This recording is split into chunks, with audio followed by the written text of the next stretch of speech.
Hello friends, Sarah here from the Centre for Mental Health. I hope all is well. I thought it would be a good idea to talk about knife crime this week, and very much because like most people it's really difficult to avoid all of the stories about knife crime in our media right now. And I think it's really important to say that the first thing I think that we think about, certainly at the centre, we as human beings, always are about the individuals that have that lives have been taken and the impact on family and friends. It can't be understated, the devastation that is caused. And I guess personally, I do send love and thoughts to all of those people that are being affected in our cities. I guess from the Centre for Mental Health's point of view, where we're coming from is really about what is causing the increase in knife crime, what really are the stories behind the kind of instances of kind of serious harm.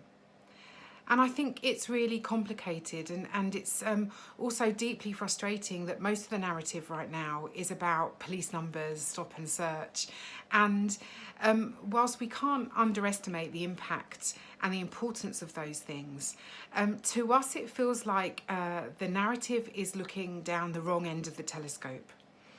Frankly, there are bigger issues here, and we can't keep talking about, stop and search and police numbers when we're not talking about the things that matter to young people. Through our work, we've had direct contact with young people who have been involved in gangs, young people who are on the periphery. And in every single situation, there is a story. In every single situation, there's something about exclusion from school. There's something about poverty and inequality. All of these things really matter. An individual doesn't choose to take a knife out onto the street for any other reason really than fear.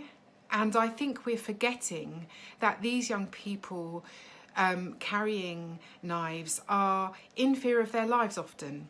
And a recent study showed that brain scans from people who have grown up in war-torn countries, very similar to those who are in kind of gang communities in inner cities, that information can't be kind of downplayed. And I think that sometimes we forget that many of the people that are living these lives are those who've been marginalised, are those whose families have experienced decades and decades of discrimination.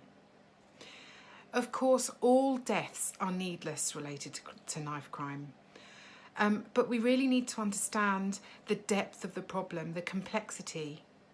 And we can't keep going towards the kind of solution that just simply more police will solve the problem.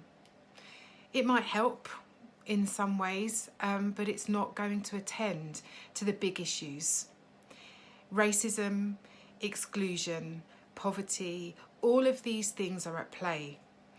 And I guess when we've spoken to the people that we've worked with, the points that they make is that we are no different from anybody else. We have dreams, hopes and ambitions. But what keeps happening is obstacles, excluding them from the opportunities that could help them realise their potential, are snatched away. I mean, their opportunities are snatched away. But what keeps happening is obstacles, excluding them from the opportunities that could help them realise their potential, are snatched away. I mean, their opportunities are snatched away. What do we do? And I think that we at the Centre for Mental Health keep saying pretty much the same thing. That schools, opportunities for young people to have activities out of schools, activities that mean something to them, that are contemporary, that make sense, are important. And withdrawing funding from community groups and all of these grassroots activities is not the way to go. And often they're the first things that go when local authorities are trying to save money. We're doing great work with partners in the West Midlands on a project called Shifting the Dial, working with young people to really think about ways in which they can support their resilience and well-being and really achieve their dreams and aspirations. But of course, that's in the West Midlands, and what we'd like to see is projects like these happening all over the country.